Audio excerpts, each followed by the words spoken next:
Madame, Monsieur, bonsoir, nous sommes le jeudi 3 mai. Bonne fête à Philippe et bienvenue à tous.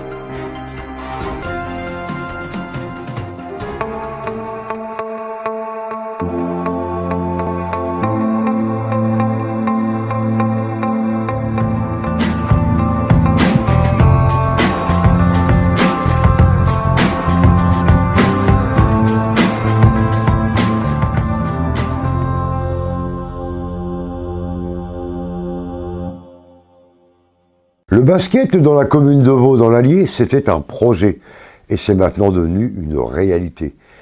Les jeunes filles ou jeunes garçons de plus de 7 ans sont attendus avec un grand plaisir afin d'essayer et pratiquer avec passion ce sport, le basket. Le basket dans la commune de Vaux dans l'Allier, c'était un projet. Maintenant, c'est devenu une réalité. Le Vaux Basket Club. C'est un club de basket qui est arrivé en septembre 2017 à Vaux. Là, on était très bien accueillis par tous les Vaudois et la municipalité en général. La vie associative et sportive poursuit sa dynamique sur la commune de Vaux. Après le rugby club créé l'an dernier, c'est désormais le ballon rond qui est à l'honneur, avec la naissance de Vaux Basket Club. Donc c'est un club de basket loisir. Alors, il y a du loisir et on a notre équipe de filles U15 qui, elles, sont en interdépartemental, qui ont un bon niveau. Et on attend de savoir si nous jouons une finale au mois de juin ou pas. Le club accueille pour l'instant une équipe de U15 féminine, ainsi qu'une équipe loisir, composée d'hommes et de femmes âgés de plus de 18 ans, ayant pratiqué ou non le basket.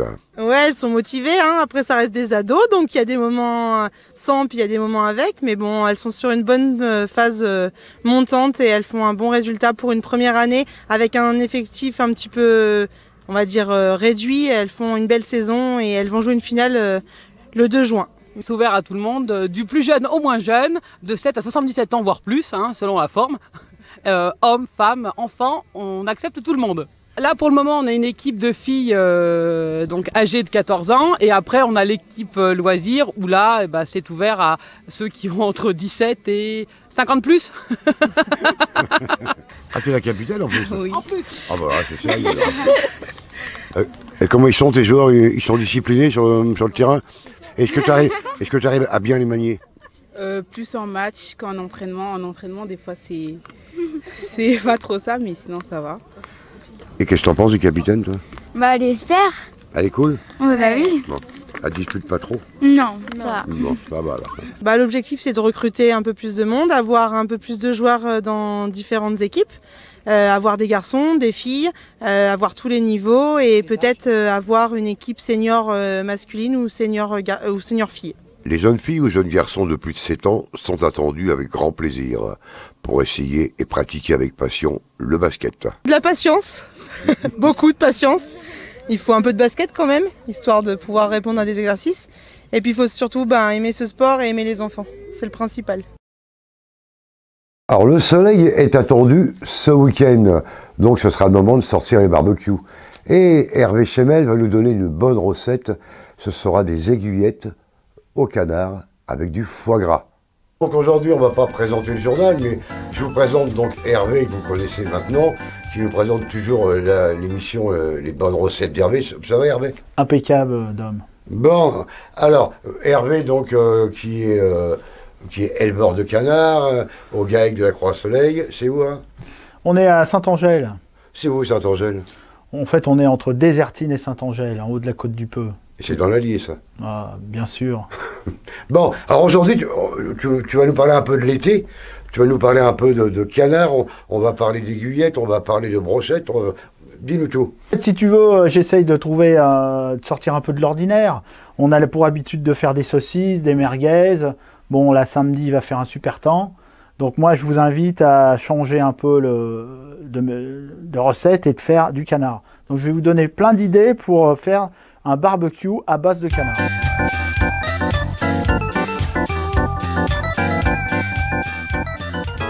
Des mini aiguillettes au foie gras. Alors, montre d'abord qu'est-ce qu'il nous faut pour faire ces aiguillettes. Donc pour faire ces aiguillettes, c'est simple, 2 produits, des aiguillettes de canard et du foie gras. Donc on va commencer par dénerver la petite aiguillette, c'est tout simple, vous enlevez le petit nerf qui est au milieu de votre aiguillette. Ça va éviter, si vous voulez, qu'elle se recroqueville. Donc vous avez deux solutions. Soit vous laissez votre aiguillette entière, ou alors, pour faire des plus petites bouchées, vous allez la couper dans le sens de la longueur, en deux, comme ceci. Voilà. C'est simple, ok? Après, votre foie gras. C'est pas un plat qui revient très cher, hein, parce que il vous faut vraiment très peu de foie gras pour réaliser ces petites aiguillettes. Hein. Donc, on va partir comme ça. Vous allez couper un petit bout. Il est sympa ce foie gras. Voilà. Alors, si vous voulez faire une aiguillette plus grosse, ça c'est selon votre budget et selon vos envies. Donc, vous allez entourer votre aiguillette comme ça. Voilà. Mais ça, c'est un peu gros pour faire une bouchée. Donc, moi, ce que je vous conseille, c'est de recouper votre petite tranche en deux. Vous comptez 10 à 15 grammes par mini aiguillette. On entoure. Un petit cure-dent pour tenir l'aiguillette. Et voilà, et c'est fait. Ah, c'est sympathique, ça montre. J'ai eu l'honneur de les déguster, donc, et je vous jure, c'est magnifique. Je crois qu'on passe à la plancha, c'est ça, la plancha. Alors tu peux passer à la plancha ou si vous avez une grille quand même assez fine hein, sur le barbecue. Et c'est, allez, une minute de chaque côté. Un aller-retour. Un petit peu de sel et de poivre sur le foie gras. Et c'est fait, c'est très simple. Hein. Et c'est super bon et c'est original. Est-ce qu'on peut mettre un petit peu de piment? On peut mettre, ouais, tu peux mettre un petit peu de piment d'Espelette. Une idée d'apéro. Ouais, pour l'apéro, ça peut être sympa, ça. Tu peux servir ça à l'apéro, ou alors sur une petite salade. Tu mets 3-4 aiguillettes comme ça sur une petite salade. Ouais, c'est sympa, ça. Ouais. De toute façon, après, les idées, c'est à l'infini. Hein. Ouais. Alors, une idée comment allier le canard et le foie gras, donc c'est les bonnes recettes d'Hervé.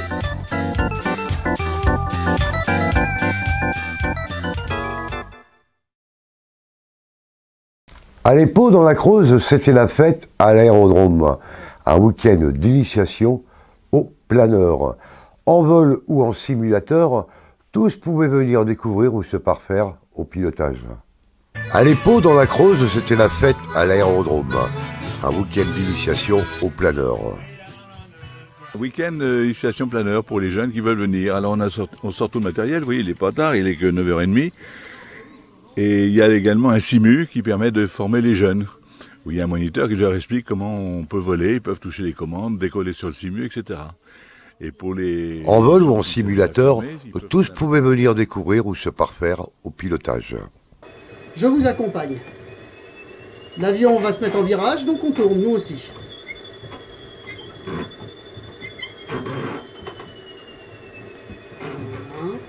Les pieds sur les palonniers, avec moi. Le manche, vous le prenez de la main droite toujours, même si on est gaucher. Et vous m'accompagnez. Vous me laissez faire. Voilà, là on a décollé. Hop, je t'encadre parce que on va doubler le remorqueur, ça continue. Allez, à droite, très bien. On va doubler le remorqueur, ça voilà, donc là on est en vol. Voilà. Maintenant tout le jeu consiste à suivre le... Là on est en vol. Maintenant tout le jeu consiste à suivre le remorqueur. Pour pouvoir après voler de ses propres ailes, c'est le cas de le dire. Est-ce que vous voulez qu'on fasse un looping? Oui, maintenant on tire doucement, tirez.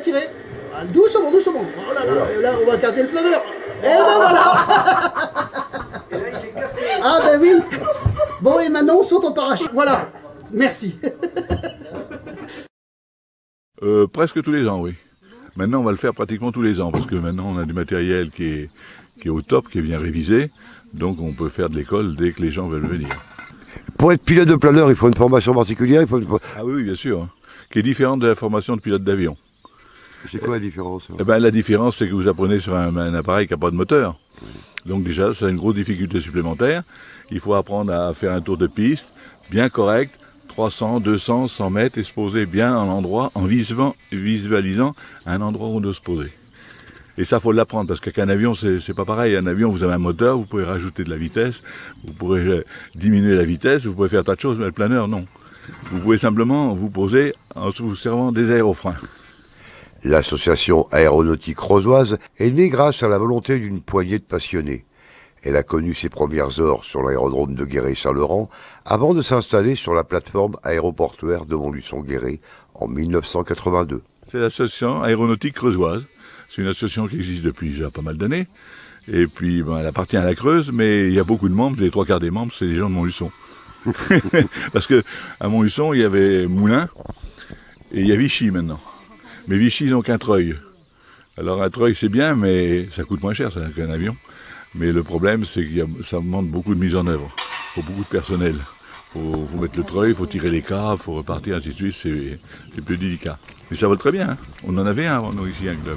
Un treuil, mais on ne l'a plus. On l'a vendu. Elle est créée depuis longtemps parce qu'actuellement, avant, le planeur était à Guéret-Saint-Laurent. Et quand ils ont fait la piste en dur, ils ont amené les planeurs ici. Et ils ne sont jamais repartis à Saint-Laurent. Parce qu'ici, ils ont une piste beaucoup plus longue et c'est beaucoup plus dégagé tout autour. La sécurité est meilleure. Parce qu'à Saint-Laurent, la piste est courte et en plus, il y a des carrières tout autour. C'est relativement dangereux. Difficile de lâcher un élève là-bas. Tandis que là, bon, bah, il y a la place qu'il faut, c'est impeccable. Hein. Parce que nous, quand elle est bonne, on utilise surtout la piste en herbe. On ne peut pas en ce moment parce que c'est trop mouillé. Mais sinon, c'est la piste en herbe. Alors que les autres, ils utilisent la piste en dur. Donc on ne se gêne pas. C'est plus facile pour un planeur de partir sur une piste, attirer et décoller d'une piste en herbe C'est plus doux surtout. Pour lâcher un élève, s'il se pose un peu dur, comme on dit, c'est plus embêtant sur une piste en dur qu'avec une piste en herbe, ça amortit le choc, ça amortit l'atterrissage. Un petit mot sur les championnats de France qui auront lieu, je crois que c'est fin juin. Ah oui, alors là c'est très bien, ça va nous amener du monde de très loin. Et des gens de haute compétition, des gens qui ont l'habitude de faire de la compétition. Et pour nous, c'est un gros avantage.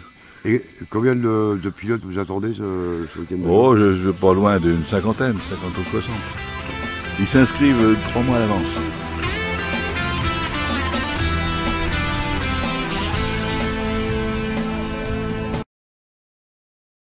Épi-Lumière, c'est de la lumière pour les enfants malades.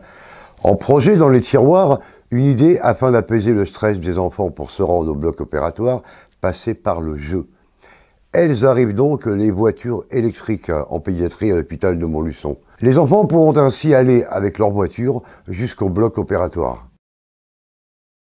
Les animations du week-end, donc vendredi dans l'Allier, vous aimez le piano, vous aimez la bonne table, alors ce sera au Rive Gauche à Montluçon pour un dîner-spectacle avec le pianiste Régis Magnard. C'est à Montluçon, avenue de l'Europe. À Bieuza, ce sera le 10e Festi-Théâtre, festival de théâtre amateur dédié à la comédie. 10 jours, 10 troupes, 10 comédies. C'est du 4 au 13 mai et ce sera 10 jours de fou rire garanti. Et ce samedi, donc c'est parti pour la fête à Montluçon. Du 5 au 20 mai, la fête foraine s'installe sur le parking à Athanor. Ce dimanche dans l'Allier, donc notre loto à la salle de la Biachette à Désertine, avec 3 000 € de bon d'achat Carrefour à gagner. C'est animé par Michel, donc le début des jeux à 14h30 et on vous attend nombreux. Et dès le matin à Désertine dans l'Allier, donc la 8e braderie vêtements et matériel de périculture. Alors ce dimanche dans la Creuse, démonstration de voltige aérienne à Saint-Laurent, la foire au plan à Ars, la fête du pain à Saint-Didier-les-Rennes et la fête patronale à Béthette. Donc à lundi pour une nouvelle édition, donc ce soir à la télé, n'oubliez pas sur W9, c'est le match de l'OM, c'est pour une place en finale. Si vous n'aimez pas le foot, sur TF1 vous avez Astérix contre César. Donc un bon week-end à tous, une bonne soirée, n'oubliez pas de venir à notre loto et portez-vous bien.